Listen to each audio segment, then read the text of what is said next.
नमस्कार, मैं हूं प्रशांत भारद्वाज और आप देख रहे हैं news room post. Delhi police ने सोमवार को एक ऐसे हत्याकांड का खुलासा किया जिसने पूरे देश को दहला कर रख दिया। प्यार में धोखे की एक ऐसी दास्तान जिसे सुनते ही आपकी रूह कांप जाएगी।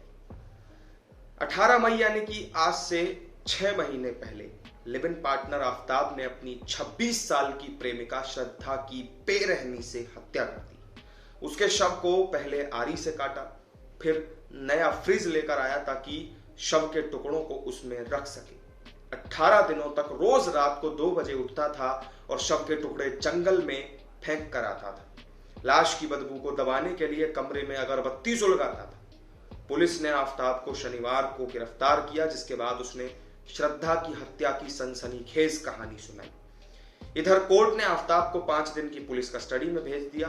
26 साल की श्रद्धा मुंबई के मलाड की रहने वाली थी। यहां वो एक मल्टीनेशनल कंपनी के कॉल सेंटर में काम करती थी। श्रद्धा और आफ्ताब दोनों कॉल सेंटर में काम किया करते थे साथ में ही। 2019 में यहीं पर दोनों की मुलाकात हुई, दोस्ती हुई, दोनों एक दूसरे से प्यार करने लगे। लेकिन दोनों के रिश्तों से परिवार वाले खुश नहीं थे, जिसकी वजह से दोनों मुंबई से दिल्ली आकर शिफ्ट हो गए और मेहरौली के एक फ्लैट में किराए पर रहने लगे, लिव इन में रहने लगे। श्रद्धा अपने क्लासमेट लक्ष्मण से लगातार संपर्क में थी और ये लक्ष्मण ही वो शख्स था जिसने श्रद्धा के पिता विकास मदान को जानकारी दी थी। जब श्रद्धा ने कई दिन तक लक्ष्मण का फोन नहीं उठाया तो उसने श्रद्धा के पिता को जानकारी दी और इस पर पिता ने कहा कि सोशल मीडिया पर भी उन्हें अपनी बेटी के बारे में कोई अपडेट नहीं मिल पा रहा। विकास मदान बेटी का हालचाल जानने के लिए 8 नवंबर को दिल्ली पहुंचे। जब वो उसके घर पहुंचे तो ताला उन्हें लगा हुआ मिला। उन्होंने मेहरौली पुलिस में शिकायत की और बेटी के अगवा होने की सूचना दर्ज करवाई। कुछ रिपोर्ट्स में दावा किया जा रहा है कि श्रद्धा ने मां से फोन पे कहा था कि आफ्ताब उसके साथ मारपीट करता है। श्रद्धा की मां की मौत के बाद वो अपने घर आई थी, तब उसने अपने पिता से भी मारपीट की बात कही थी।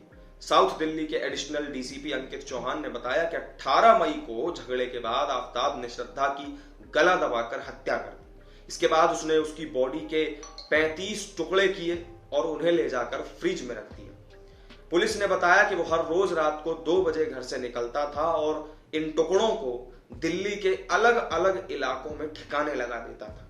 पुलिस के मुताबिक आफ्ताब ने शव के टुकड़े करने के लिए आरी का इस्तेमाल किया। उसने पहले उसके हाथों के 3 टुकड़े किए, इसके बाद पैर के भी 3 टुकड़े किए। इसके बाद रोज वो बैग में रखकर इन्हें फेंकने के लिए ले जाता था। हत्या के बाद 300 लीटर का एक फ्रिज खरीदा ताकि टुकड़े उसमें रख सके।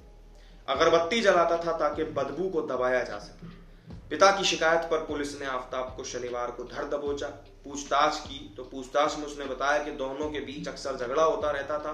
वो शादी के लिए लगातार दबाव बना रही थी।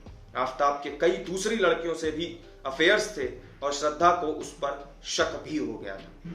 इस बात पर भी दोनों के बीच अक्सर विवाद होता रहता था। आफ्ताब ने तंग आकर के श्रद्धा को मार दिया। अब पुलिस ने मर्डर का केस दर्ज करके श्रद्धा की बॉडी को सर्च करना शुरू कर दिया है। दिल्ली पुलिस ने कहा कि आफ्ताब की निशानदेही पर हमें जंगलों से कुछ टुकड़े जरूर मिले हैं। अभी ये कहा नहीं जा सकता पूरी तरह के ये टुकड़े श्रद्धा के ही हैं। बाकी उसके जो बॉडी पार्ट्स हैं उनकी भी तलाश की जा रही है। अभी जो भी टुकड़े मिले हैं वो जानवर के भी हो सकते हैं, ऐसा भी अंदेशा पुलिस जता रही है। जांच के बाद ये बिल्कुल साफ होगा कि पुलिस ने कहा कि जिस तरह लड़की की हत्या की गई है और टुकड़े फेंके गए, उससे ये साफ होता है कि आफ्ताब सबूत मिटाने की साजिश में जुटा हुआ था। जब मीडिया वालों ने पुलिस से पूछा कि क्या लव जिहाद का कोई इसमें एंगल है, तो पुलिस ने कहा है कि अभी इस मामले में साफ तौर पे कुछ भी कहा नहीं जा सकता, किसी भी निष्कर्ष पे पहुंचा नहीं जा सकता। तो इस वीडियो में मेरे साथ फिलहाल इतना ही। आपके मुताबिक अदालत के सामने यदि आफ्ताब पर लगे आरोप सिद्ध हो जाते हैं तो उसे किस तरह की सजा दी जानी चाहिए, कमेंट करके हमें जरूर बताएं। वीडियो अगर अच्छा लगा हो तो लाइक और शेयर कर दें, साथ ही चैनल को सब्सक्राइब जरूर कर लें। फिर मिलेंगे एक नई वीडियो में नई जानकारी के साथ। तब तक के लिए दीजिए इजाजत। नमस्कार।